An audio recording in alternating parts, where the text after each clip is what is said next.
how to measure yourself when you freelance. So especially when it comes to design, development and creative work, people often measure themselves especially when they want to do like a freelancing or a business. People often measure themselves with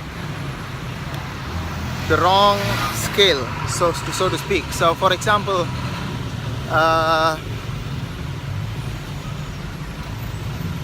you might continuously be thinking, I am not good enough, right? That's a very very common thing to hear among people, which is, I'm not ready yet. No. I'm not ready now. I'll be ready in 10 years. I'll be ready when I get that award. I'll be ready when I learn this. I'll be ready when I do these projects. I'll be ready when I, X, Y, and Z.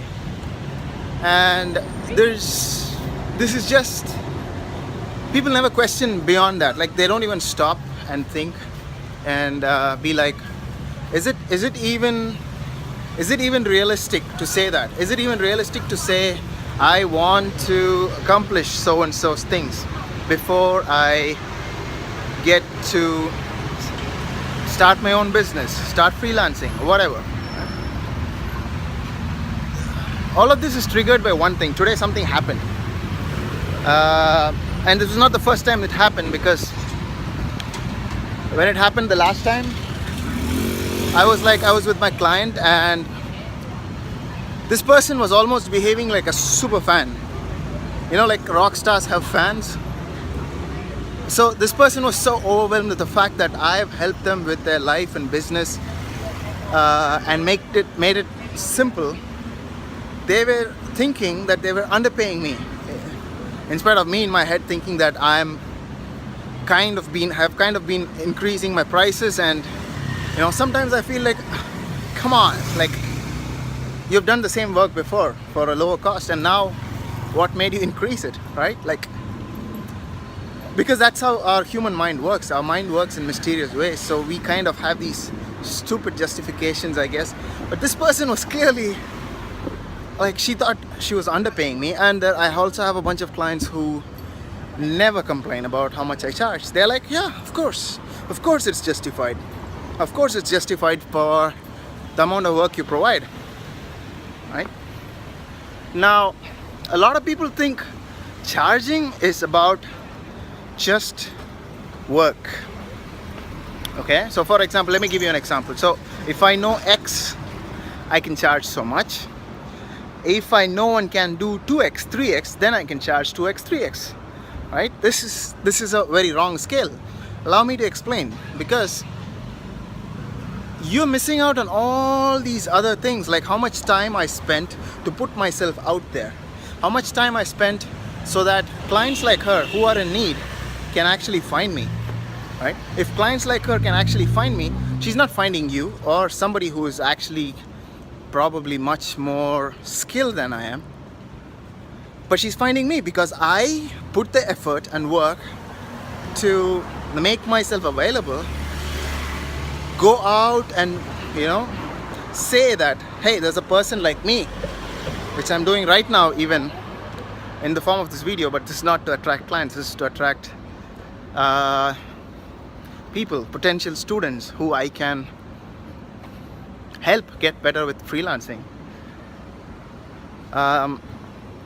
So coming back,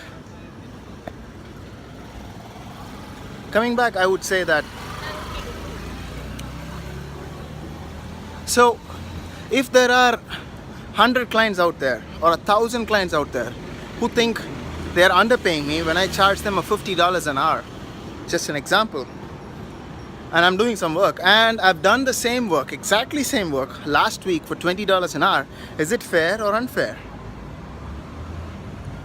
Think about that problem, like for a second, because this really helps you understand what kind of model of the reality you have in your head about the world and how money works and how everything else works.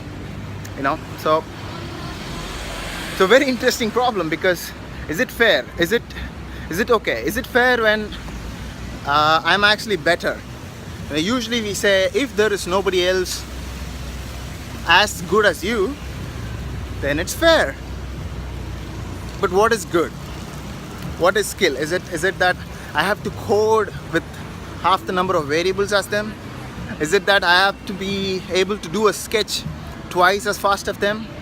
What about all the other skills, like how easy I make it for the clients to understand me, how much I understand their business, how much time I spent putting myself out there, building my breadcrumbs in the internet so that people can find me, right? How much time I spent to plant information about me before somebody can find me. So all these things matter a lot, like a lot, right? So when you think of yourself and how much you're charging and how much you can charge, you can't think of just one parameter. It's so complex. It's so fucking complex. There's no real straight answer. It's not. I would love to say life is like your high school, because you're probably thinking, oh, I can have 6 parameters, which is why we have a lot of problems, because we are so, especially people who have been intelligent in school, like me. I never had problems with my studies. I was always like one of the really good students. I would not even study before a few days before the exams. I would do only on the last few minutes, and it just came to me naturally. So, and I did not ask for it, right? And then I grew up playing video games. I did a lot of logics. Everything around me was analytical. I became a programmer. So if you see, my whole life was built around a few parameters, right? Anything beyond that, I was not able to handle it, like a real life business or a real life, anything that happened outside a certain level of comfort zone. If you're coding all day, if you're designing all day, you're playing with a few variables. That's it, right?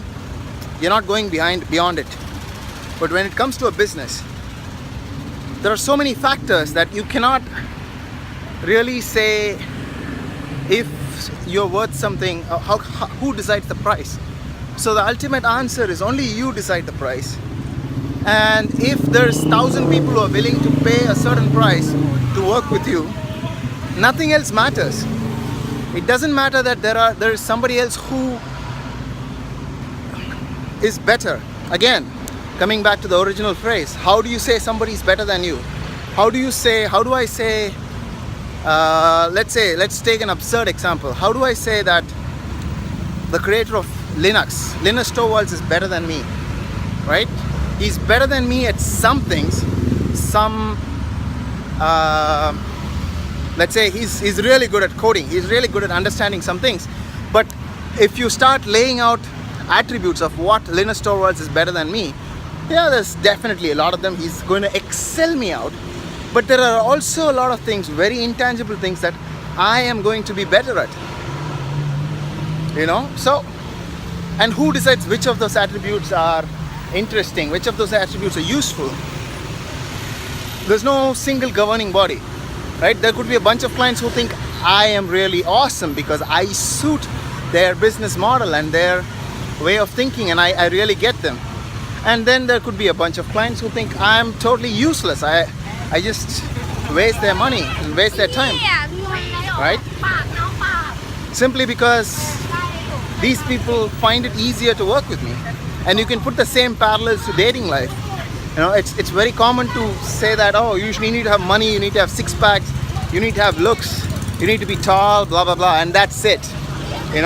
All you want to do is measure a person in just those 4 scales, I guess.